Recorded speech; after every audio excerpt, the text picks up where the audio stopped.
오늘 함께 볼 말씀은 신약성경 145쪽 요한복음 3장, 요한복음 3장 1절에서 8절의 말씀입니다.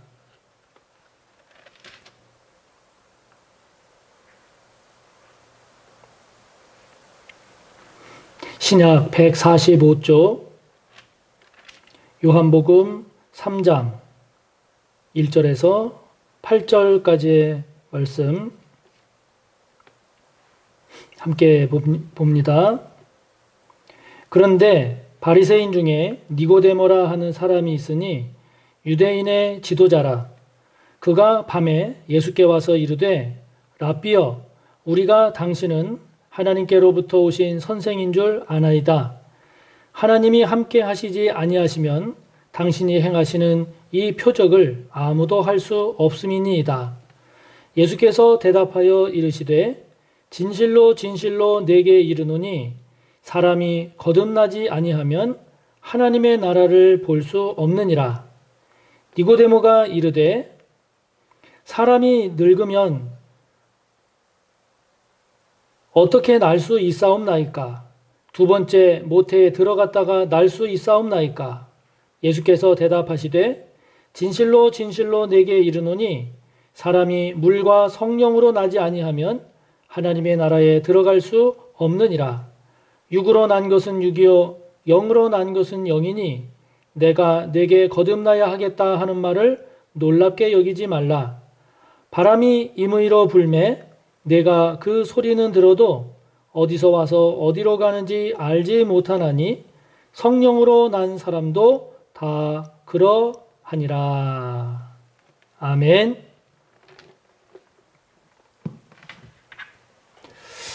네, 오늘 우리가 함께 본 본문에 등장하는 사람은 니고데모입니다. 니고데모. 이 니고데모라고 하는 사람이 예수님을 밤에 찾아옵니다. 찾아와서 예수님과 대화를 나누게 되는데 니고데모와 예수님과 같이 나눈 대화의 내용이 오늘 본문입니다. 그리고 본문 뒤에 좀 더 그 내용이 이제 소개가 되고 있는데요. 니고데모와 예수님이 만나서 나눈 그 대화 속에서 우리가 함께 묵상하고 또 함께 나눌 내용이 무엇일까라고 하는 것을 오늘 살펴보려고 합니다. 자, 먼저 본문에 니고데모가 나오는데 이 니고데모가 어떤 사람일까 한번 살펴봅시다. 니고데모는요, 다른 복음서에는 나오지 않습니다. 이 요한복음에만 나오는데 3곳 나옵니다. 지금 본 본문, 그리고 요한복음 7장, 그리고 저 뒤쪽인 19장에 이렇게 3번 요한복음에만 나옵니다. 오늘 1절 말씀을 보면 니고데모는 바리새인이면서 유대인의 지도자다 이렇게 나옵니다. 자, 먼저 이 바리새인이라고 하는 이 말은 분리된 자라고 하는 뜻을 가지고 있습니다. 이 바리새라고 하는 것이 바리새인이라는 뜻은 분리된 자라는 뜻인데 이 바리새인은 당시 유대 사회에서 이 사두개인들과 함께 두 대표적인 지배 계층을 이루었던 사람들이 바리새인입니다. 솔로몬 때에 대제사장인 사독의 후예임을 자처하는 이 제사장 계열의 사두개인들, 이 사두개인들은 성전을 중심으로 형성된 제사장 중심의 그런 귀족 계층입니다. 반면에 바리새인, 이 바리새인들은 평민 또는 중산층 출신으로 이루어진 지배 계층인데 이 바리새인들은 바벨론 포로 시대 때 바벨론에서 시작된 그 회당, 이제 제사가 성전이 없기 때문에 제사가 아닌 말씀 중심의 이 모임처였던 회당, 이 회당을 중심으로 형성된 율법학자 중심의 그 계층이 바리새인들입니다. 이 바리새인들은 율법을 철저하게 지킴으로써 백성들의 존경의 대상이 되었고 그들 스스로도 바리새인이라고 하는 것에 대한 아주 큰 자부심과 긍지를 가졌던 그런 사람들입니다. 니고데모는 그 바리새인에 속한 사람이었습니다.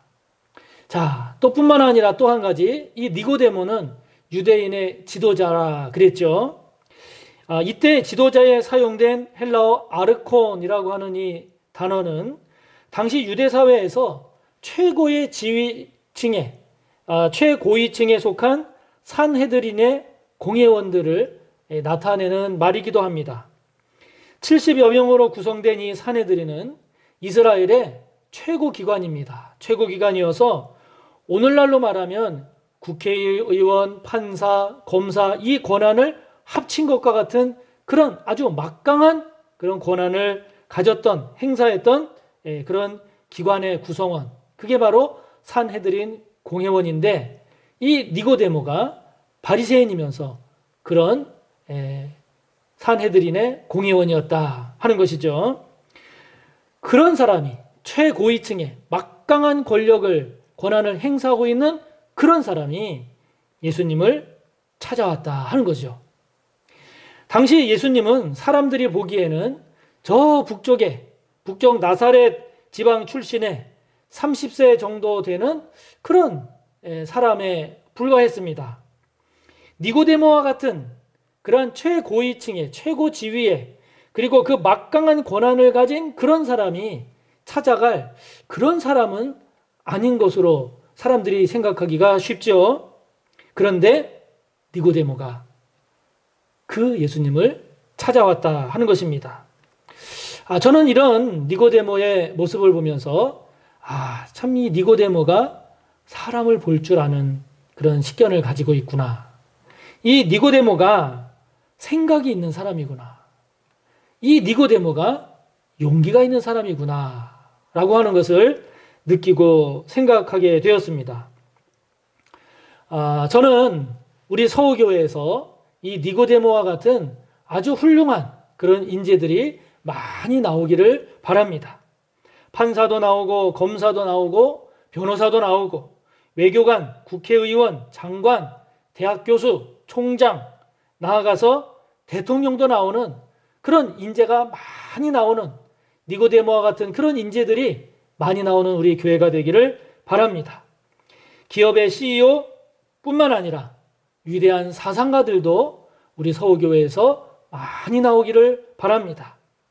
그렇게 지도급 인사이면서도 이 니고데모와 같이 주님을 찾는, 이 니고데모와 같이 주님을 만나기 위해서 힘쓰는 그런 우리 교회에 그런 인재들이 많이 나오기를 바랍니다. 그래서 우리 성도님들이 교회를 위해서 기도할 때, 주님, 우리 교회에, 이 서울교회에 니고데모와 같은 훌륭한 인재들이 많이 나오게 하옵소서 기도해 주시기를 바랍니다. 자, 이런 니고데모가 예수님을 찾아갔는데 언제 찾아갔나요? 밤에 찾아갔습니다. 2절을 보면 그를 알 수 있죠. 밤에 찾아갔습니다. 환한 낮에 가지를 않고 밤에 예수님을 찾아갔습니다. 여러분, 왜 밤에 찾아갔을까요? 우리가 쉽게 생각할 수 있는 것은 사람들의 눈에 띌까봐, 사람들의 눈을 피하기 위함입니다. 아마 그것이 맞을 겁니다. 그런데 이것을 우리가 좀 더 의미적으로, 영적으로 좀 더 깊이 생각을 해보면 이것은 니고데모의 신앙과 삶이 그만큼 어둡다는 겁니다. 니고데모의 신앙과 삶이 그만큼 지금 밤이다 라고 하는 것을 의미하는 거죠. 학식이 많아도 그 학식이나 지식이 해결해 주지 못하는 삶의 문제들이 많습니다. 사람들로부터 많은 존경을 받아도 그것으로 채워지지 않는 삶의 공허함들이 있습니다. 모든 사람들이 두려워하는 그런 막강한 사회적, 정치적 그런 지위와 권력을 가지고 있다 할지라도 그럼에도 불구하고 한없이 무기력한, 한없이 연약한 그런 인생의 밤, 신앙의 밤이 있을 수 있는 거죠. 지금 니고데모가 그런 상태임을 상징적으로 보여주고 있는 것입니다. 니고데모에게 왜 이런 신앙과 인생의 밤이 왔을까요? 부족한 게 없는데 왜 니고데모에게 이런 인생의 밤이 왔을까요? 그것은 영혼의 문제가 막혀 있기 때문입니다. 영혼의 문제가 막혀 있기 때문입니다. 신앙과 삶의 근본적인 문제가 막혀 있고 그것이 해결되지 않았기 때문이죠. 전도서 3장 11절을 보면 하나님이 지은 것을 하나님이 모든 것을 지으시되 때를 따라 아름답게 하셨고 또 사람들에게는 영원을 사모하는 마음을 주셨다라고 하셨어요. 영원을 사모하는 마음을 주셨는데 바로 이 영혼의 문제, 즉 궁극적이고 근본적인 이 문제가 막혀 있으니까 지금 니고데모에게는 신앙과 삶이 밤인 겁니다. 어두움인 것입니다. 드라마를 보면 그런 장면들이 나오죠. 한 남자가 있습니다. 그 남자는 아주 멋진 남자입니다. 큰 회사의 사장 또는 회장입니다. 거기에 젊기까지 합니다. 그런데 이 남자가 늘 그 마음에 어둠이 있어요. 삶이 늘 어두움 가운데 있어요. 왜냐하면 자신이 그렇게 사랑했던 한 여인이 두 사람 사이를 떼어놓으려는 그 아버지로 인해서 두 사람이 어쩔 수 없이 헤어지게 된 거예요. 여인이 떠나가게 된 겁니다. 그 떠나간 여인과 다시 사랑하는 관계를 회복하고 싶은데 안 되는 거예요. 떠나간 그 여인의 마음도 얻지 못합니다. 결국 그 여인과의 관계가 열려지지 않고 닫혀 있고 연결되어 있지 않고 끊어져 버린 거죠. 그러다 보니까 그런 상황에 그 남자를 보면요. 아주 영 죽을 맛인 거예요. 아주 영 죽을 맛이에요. 아무리 돈이 많아도 아무리 지위가 높아도 아무리 사람들이 인정을 해도 젊어도 다 소용없어요. 소용없어요. 왜요? 근본적인 문제가 해결되지 않으니까 모든 것들이 있다 그래도 다 의미가 없는 거죠. 없어 보이는 겁니다.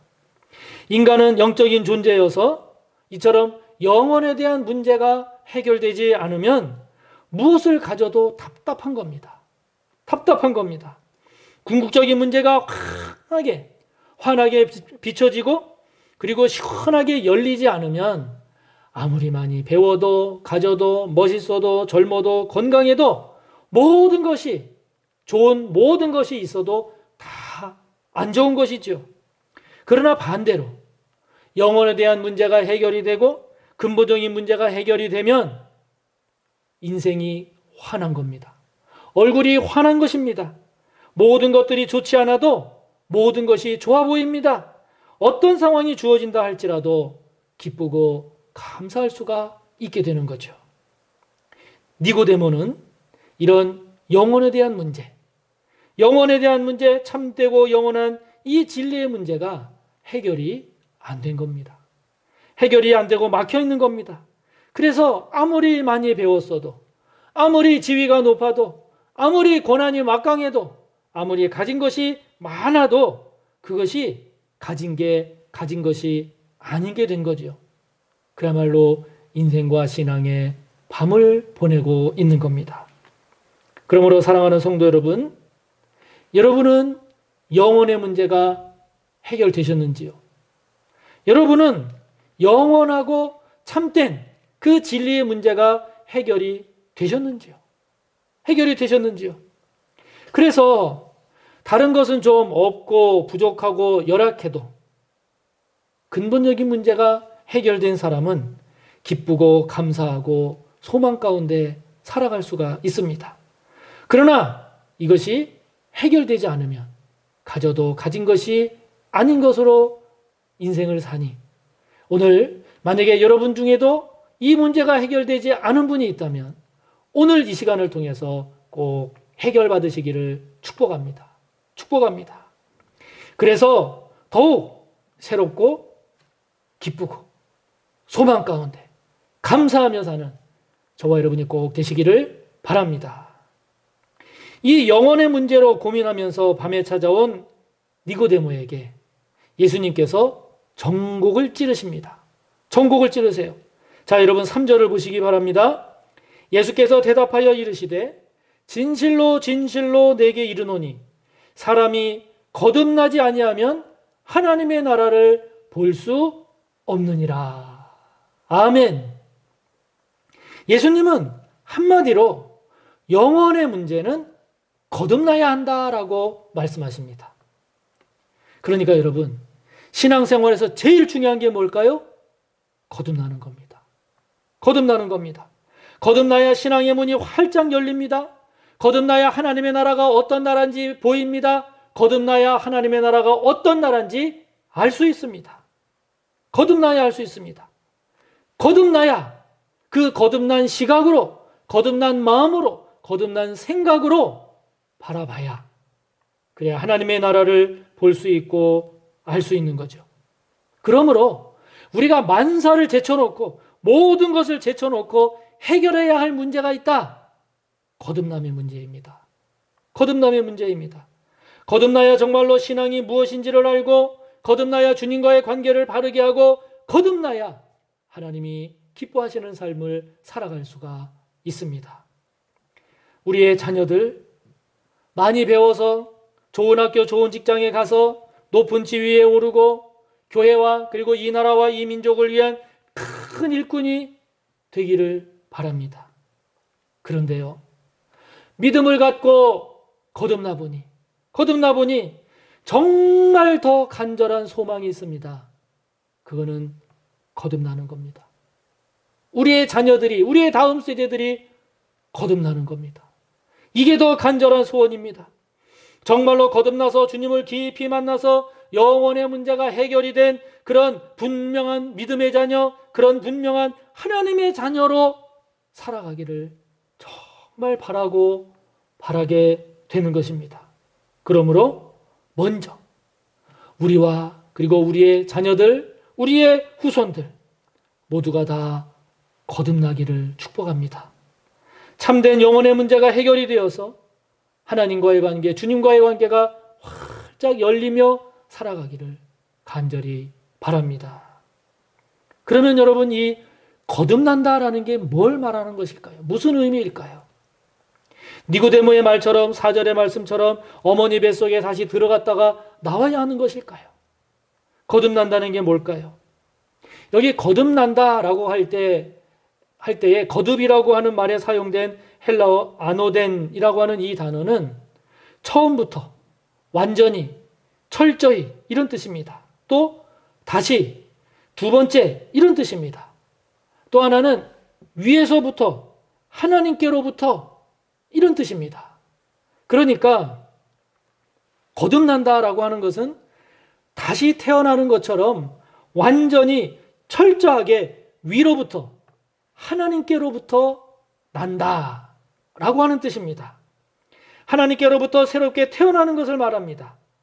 하나님으로 인한, 예수님으로 인한 그 새로운 인격이 저와 여러분 속에 새롭게 빚어지고 태어난다 하는 것이지요.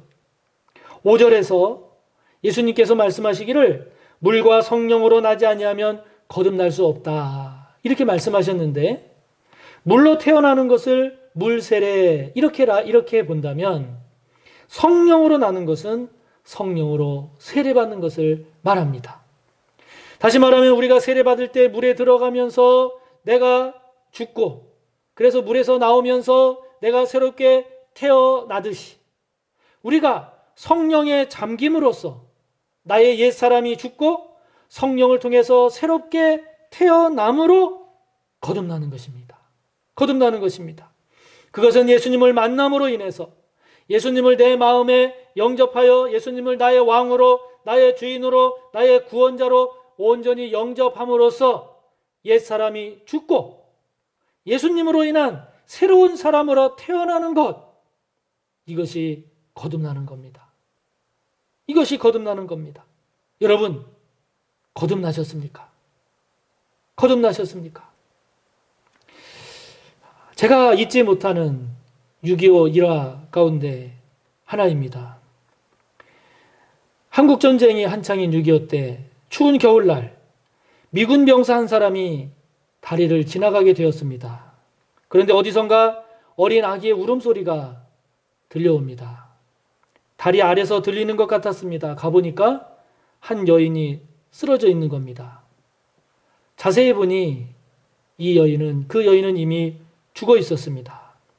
그런데 그곳에서 아기 울음소리가 들려오는 겁니다.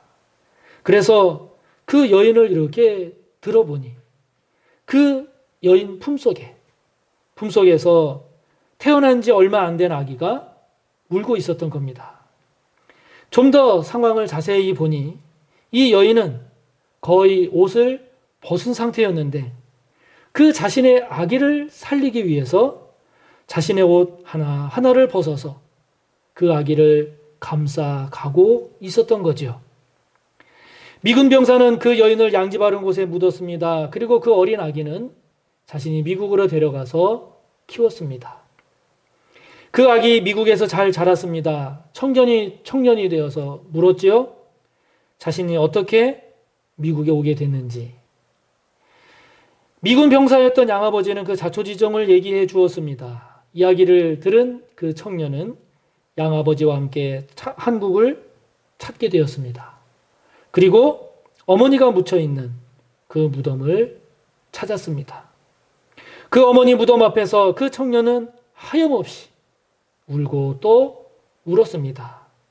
한동안 무덤을 쓰다듬은 이 청년은 잠시 후 일어나서 자신의 옷을 하나하나 벗어서 그 어머니 무덤을 덮어갔습니다. 그리고는 말했습니다. 어머니, 그날 얼마나 추우셨어요? 그날 얼마나 추우셨어요? 그날 이 청년은 어머니를 만난 거예요. 어머니를 만난 겁니다. 그날 그 청년의 마음속에 어머니가 들어온 거예요. 어머니가 들어온 거죠. 그 어머니의 사랑, 어머니의 희생, 그 어머니는 그 청년을 새롭게 했습니다. 새롭게 태어나게 한 거죠. 세상을 다시 바라보게 한 겁니다. 그 청년은 어머니로 인해서 거듭난 거죠. 거듭난 겁니다. 마찬가지로 저와 여러분의 죄와 허물을 위해서 죽으시고 나를 구원의 길로 그리고 영원의 길로 참된 길, 생명의 길로 인도하신 그 예수님과의 그런 깊은 만남이 이루어질 때 우리는 예수님으로 인해 거듭나는 거죠. 거듭나는 겁니다. 이런 거듭남의 은혜가 있어야 그래야 영혼의 문제도 해결이 되고 참된 진리의 문제도 해결이 되고 그로 인해서 이 땅에서 살아가는 우리의 삶이 기쁘고 감사하고 하나님의 영광을 위하는 복된 그리스도인으로서의 삶이 되는 것이죠. 되는 것이죠. 그러므로 사랑하는 성도 여러분, 거듭나셨습니까? 영혼의 문제가 해결되셨습니까? 예수님으로 인한 영원한 참된 진리의 문제가, 구원의 문제가, 생명의 문제가 거듭나 해결되는 역사가 있기를 바랍니다. 그런데 여러분, 성경은 이 거듭남의 문제를 왜 율법에 박식한 바리새인이면서 또 유대의 최고 지도자인 이런 니고데모를 통해서 이 거듭남의 문제를 우리에게 소개하고 있는 것일까요? 그 이유가 뭘까요? 그것은 거듭나는 것은 지식으로 해결되지 않는다는 겁니다. 사회적인 높은 지위나 막강한 권한, 힘으로, 재물로 해결될 수 있는 문제가 아니라는 겁니다. 그러면 어떻게 해야 거듭날 수 있는가? 그래서 은혜가 필요한 겁니다. 그래서 우리가 은혜를 구해야 되는 겁니다. 하나님의 은혜를 통한 예수님에 대한 믿음, 이것으로 우리가 거듭남으로 나아갈 수가 있는 것이지요. 그래서 성경은 에베소서 2장 8절 9절을 통해 말씀합니다. 너희는 그 은혜에 의하여 믿음으로 말미암아 구원을 받았으니 이것은 너희에게서 난 것이 아니요 하나님의 선물이라. 행위에서 난 것이 아니니 이는 누구든지 자랑하지 못하게 함이라. 할렐루야. 여러분, 그렇기 때문에 다른 그 어떤 것보다도 거듭나는 은혜가 먼저입니다. 거듭나는 은혜가 최고입니다. 최고입니다. 예수님을 영접함으로 성령으로 인한, 은혜로 인한 믿음으로 인한 이 거듭남의 은혜, 거듭나는 은혜가 꼭 있으시기를 바랍니다. 맨 앞에서도 말씀드린 것처럼 이 니고데모는 요한복음에만 3번 나옵니다. 첫 번째가 오늘 본문이고요. 두 번째는 요한복음 7장에 가면 예수님을 잡아 죽이려는 바리새인들의 음모에 대해서 이 니고데모가 도대체 우리 율법에 먼저 그 사람의 말을 들어보거나 그가 한 일을 알아보지도 않고 죄인으로 단정하는 법이 어디 있어? 이러면서 용기 있게 예수님을 변호하는 니고데모의 모습을 소개하고 있습니다. 그리고 세 번째로 요한복음 거의 끝부분에 19장에 가면 십자가에 죽으신 예수님을 위해서 모략과 침향 섞은 것 100리트라, 약 33kg입니다. 굉장히 많은 양입니다. 그것을 가져다가 예수님의 시체를 위해서 사용하는 니고데모를 소개하고 있습니다. 다른 사람들의 눈이 두렵고 영적으로 답답해서 밤에 예수님을 찾아왔던 니고데모 그가 어떻게 그 후에 그렇게 용감하고 대담한 자로 변화할 수 있었던 것일까요? 그것은 그가 예수님을 만난 후에 거듭나니까, 예수님을 만난 후 거듭났음을 우리에게 의미하는 겁니다. 예수님이 진정 누군지를 알고 그 예수님을 영접해서 거듭난 후에 이제는 그는 예수님을 변호하는 그런 용기 있는 사람이 되었고, 더 나아가서 예수님의 죽음을 장례 지내기 위해서 그 어떤 위험도 마다하지 않는 그런 헌신자로 변화되어져 갔음을 알 수 있습니다. 사랑하는 성도 여러분, 다시 한번 거듭남의 은혜가 있기를 축복합니다. 여러분의 가정과 여러분의 자녀들, 여러분의 후손들이 거듭난 그런 분명한 믿음의 사람이 되기를 바랍니다. 그래서 이 니고데모처럼 더욱 성숙하고 성장한 그런 주님을 위한, 하나님의 나라를 위한 아름다운 헌신자, 그 귀한 헌신자로 하나님의 영광을 위해 귀하고 멋지게 쓰임받는 우리 모두가 꼭 되기를 주님의 이름으로 축복합니다. 하나님 아버지, 오늘 니고데모의 이야기를 묵상하며 거듭남의 은혜를 더욱 사모합니다. 우리 모든 성도님들 한 사람 한 사람 주님을 진정으로 인격적으로 영접하고 그 주님으로 말미암은 새 사람의 탄생, 거듭남의 은혜가 있기를 원합니다. 영원하고 참된 진리에 대한 확신과 고백으로 주님과 동행하는 하나님의 백성으로 거듭 태어나기를 원합니다. 돈으로 되지 않습니다. 지위로 되지 않습니다. 명예와 권력으로 되지 않습니다. 하나님의 은혜로 됨을 믿습니다. 예수 그리스도를 온전히 영접하여 믿음으로 됨을 고백합니다. 아버지 하나님, 그리하여서 우리 서울교회의 성도님들, 또 그 자녀들, 그 후손들, 니고데모와 같이 거듭난 자로서 귀하게 쓰임받는 그런 인재가 많이 나오는 복된 교회 되게 하옵소서. 예수님의 이름으로 기도하옵나이다. 아멘.